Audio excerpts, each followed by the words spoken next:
Hello dear students, welcome to online class. This is Mikail sir. स्वागत है आपका हमारे चैनल में। हम लोग पढ़ने वाले हैं इंग्लिश और इंग्लिश की ग्रामर। अभी आपको टॉपिक वाइज ग्रामर पढ़ाई जाएगी। सबसे पहला सवाल हमारा ये है कि भाषा क्या होती है। तो पहले हम बात कर लेते हैं, इंग्लिश पढ़ने वाले तो बात कर लेते हैं कि व्हाट इज़ इंग्लिश, कि व्हाट इज़ इंग्लिश। इंग्लिश हमारा है क्या? तो आंसर ये है कि इंग्लिश क्या है कि English is a language. English is a language. तो पहला सवाल हमारा यही था। फर्स्ट क्वेश्चन इज दिस कि व्हाट इज इंग्लिश। इंग्लिश क्या है? तो इंग्लिश हमारा क्या है कि English is a language. English एक भाषा है। अब दूसरा सवाल हमारा ये बनता है कि व्हाट इज़ अ लैंग्वेज, की भाषा क्या होती है। तो लैंग्वेज की डेफिनेशन हम लोग देख लेते हैं कि व्हाट इज़ अ लैंग्वेज। तो language is a medium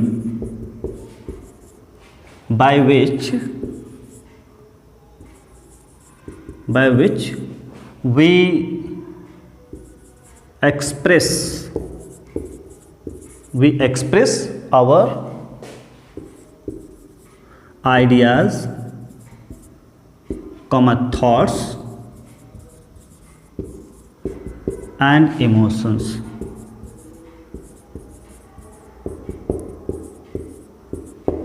language क्या होती है कि language is a medium.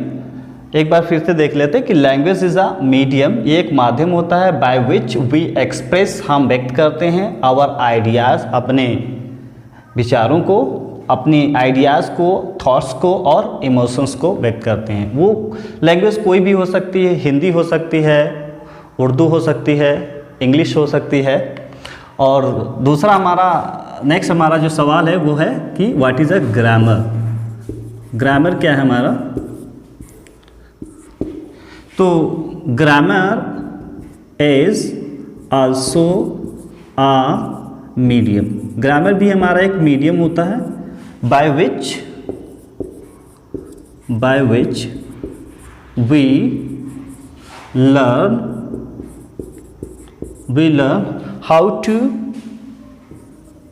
how to write, how to speak, how to speak and how to write, how to speak and how to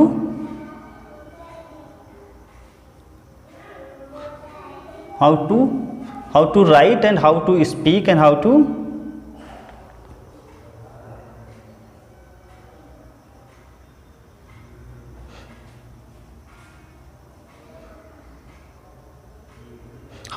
read correctly।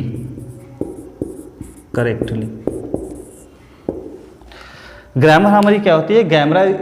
Grammar is also a medium. Grammar एक माध्यम होता है by which we learn, हम सीखते हैं how to write and how to speak and how to read correctly. किसी भी भाषा को ग्रामर के जरिए से हम लोग सही लिखना, सही पढ़ना और सही बोलना सीखते हैं। तो ग्रामर किसी भी भाषा को बोलने के लिए हमको ज़रूरत होती है कि हम सेंटेंस में बोलें, और सेंटेंस के पहले किन किन प्रोसेसेस से गुजरना होता है उनको अभी हम देखेंगे। सेंटेंस के पहले हमको सीखना रहता है कि किसी भी भाषा को बोलने के लिए हमको ज़रूरत होती है कि सबसे पहले हमारे पास होना चाहिए साउंड। तो नंबर 1 क्या है? साउंड। तो साउंड क्या होता है कि जब भी कोई बंदा पैदा होता है, जब भी कोई बच्चा पैदा होता है तो ईश्वर उसको 5 साउंड देते हैं, 5 साउंड। तो साउंड कौन कौन से हैं? ए, ई,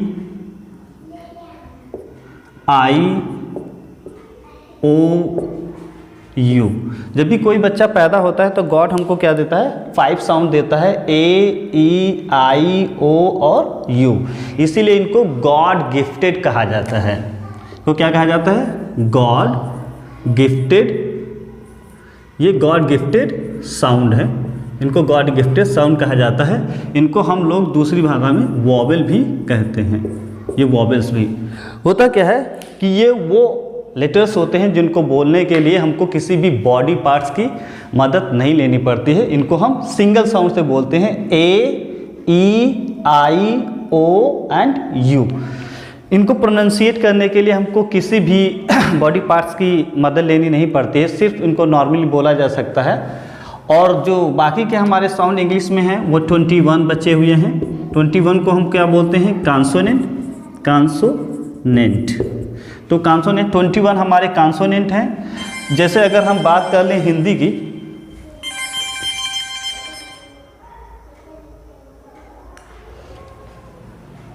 अगर हम बात करें हिंदी की, तो हिंदी में जैसे हमारा एक शब्द है का, तो इसके नीचे हलंत लगा होता है। जब तक कि इसमें हम आ नहीं मिला देते तब तक ये पूर्ण अक्षर कंप्लीट लेटर हमारा नहीं बनता। उसी तरीके से इंग्लिश में भी होता है। जैसे के में जब हम ए मिला देते हैं तब ये हमारा पूरी तरीके से का बनता है। ये हमारा कॉन्सोनेंट होता है। तो कॉन्सोनेंट को बोलने के लिए क्या होता है कि हमको वॉवेल साउंड की ज़रूरत होती है, और वॉवेल साउंड को बोलने के लिए हमको कॉन्सोनेंट की ज़रूरत नहीं होती है।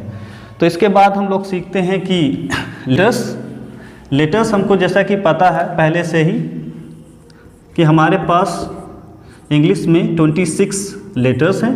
26 में 5 वॉवेल्स हैं और 21 हमारे पास कॉन्सोनेंट हैं। तो अभी हमने देख ही लिया है कि वॉवेल्स हमारे जो हैं ये 5 है और कॉन्सोनेंट 21 है। ये इनकी वॉवेल की मदद से ही कॉन्सोनेंट को बनाया गया है। इसके बाद हमको सीखना है सिलेबल। सिलेबल क्या होता है? सिलेबल देख लेते हैं क्या होता है। सिलेबल का हिंदी में मीनिंग होता है शब्दांश। तो ये क्या होता है? It is a group of letters. It is a group of letters होता है। It has at least one vowel sound, इसमें एक वॉवेल साउंड होना चाहिए। And it is spoken as a unit. Vowel हमारा क्या होता है कि it is a group of letters, ये अक्षरों का एक समूह होता है। It has at least one vowel sound, और इसमें एक वॉवेल साउंड भी होना चाहिए। And it is spoken as a unit, इसको एज अ यूनिट बोला जाता है। इसकी छोटी डिफिनेशन भी हम लिख सकते हैं कि ये it is a vowel sound होता है। वॉवेल साउंड वाले जितने भी वर्ड्स होते हैं जिसमें वॉवेल साउंड होगा वो सिलेबल कहलाता है। जैसे फॉर एग्जाम्पल एग्जाम्पल से हम लोग अच्छी तरीके से समझेंगे। जैसे हमारा है बट, जैसे ट्यू, जैसे एट। तो इसमें क्या है कि जब भी हम किसी वर्ड को बोलते हैं, whenever we speak a word we take a breath, and when we take breath our word is broken into syllable.